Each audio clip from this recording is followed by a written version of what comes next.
I am the undisputed apotheosis of sthenic puissance, cultivating an inaccessible vitality that renders my thews and sinews utterly infrangible amidst the most perfervid crucibles of somatic exertion. As the fulgurating tempest of cellular respiration cascades through my labyrinthine musculature, my pertinacity remains irrevocably adamantine. I do not capitulate to the obduracy of fatigue, but rather transmogrify such transient duress into a burgeoning font of inexorable kinetogenesis. With every heaving inhalation, I seamlessly draw upon an atavistic reservoir of somatotonic fortitude, an insuperable inner citadel where my conscious resolve crystallizes into a shillabite armor meticulously forged against the insidious siren song of metabolic innovation. My proprioceptive acuity sharpens in harmonious tandem with the exponentially escalating exigencies of this physiological calenture, systematically elevating my consciousness above the merely physical realm and concurrently forging an indomitable alloy of spirit and flesh that effortlessly defies all mundane corporeal limitations. I am a relentless, untiring juggernaut of Eleutherinian momentum, propelled by a blinding Promethean fire that instantly incinerates all vestiges of doubt and permanently banishes the creeping specter of exhaustion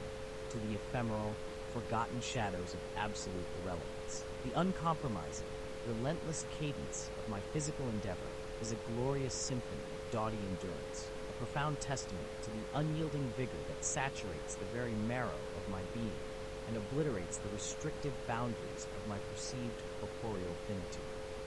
Even as the unavoidable paroxysms of maximum exertion seek to relentlessly exact their punishing toll, my quintessential inner essence remains completely impregnable, audaciously reveling in the glorious alchemy of intense struggle that continuously transmutes raw, unvarnished effort into an apotheosized state of unalloyed invincibility.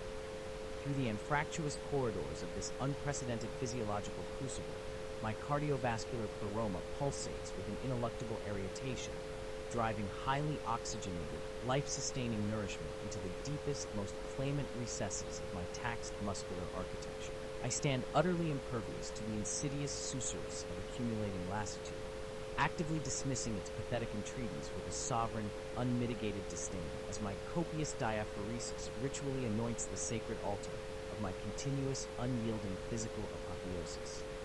My kinetic trajectory represents an unparalleled exuberance of biomechanical perfection, a macrobian force that aggressively traverses the artificial boundaries of terrestrial constraint and seamlessly merges with the pancosmic rhythms of infinite, inexhaustible universal energy. Let the magnificent sthenic furnace within my deepest core roar with a perfervid incandescence, for I am the undisputed demiurge of my own profound physiological metamorphosis, single-handedly forging an echelon of physical resilience that remains eternally unsullied by the pedestrian frailties characteristic of the uninitiated.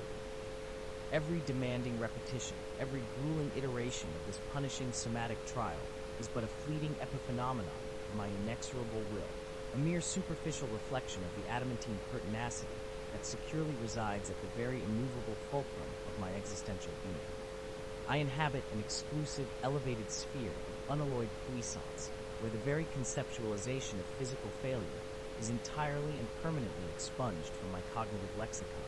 completely replaced instead by a resplendent, inaccessible certitude in my own insuperable, magnificent fortitude. I boldly navigate this Procellus tempest of physical tribulation with a rhodomanthine discipline, an uncompromising, draconian governance of the self that summarily banishes any lingering inclination toward cowardice or tergiversation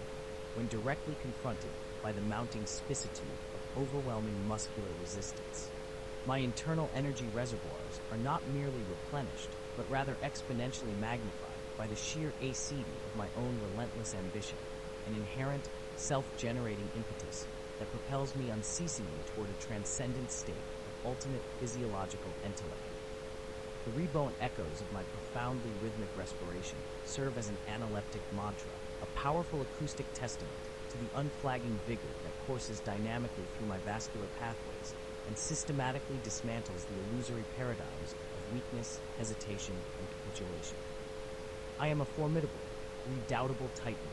completely divested of any contumacious hesitation that might otherwise tragically equiponderate my relentless forward momentum, plunging instead into the very cynosure of this biomechanical crucible with a dauntless spirit, enthusiastically baptized in the Empyrean fires of absolute conviction. As I tirelessly traverse the primordial incunabula of this supremely grueling endeavor, my physical form metamorphoses into a living, breathing testament to eviternal hardihood, forcefully transmuting the siamachine of internal psychological doubt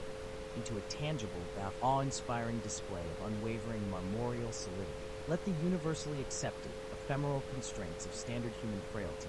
be entirely and irrevocably rendered incompossible with my current, elevated state of conscious existence, for I have magnificently transcended the mundane limitations of the flesh and triumphantly ascended into an exclusive echelon of utterly unfathomable, inexhaustible stamina.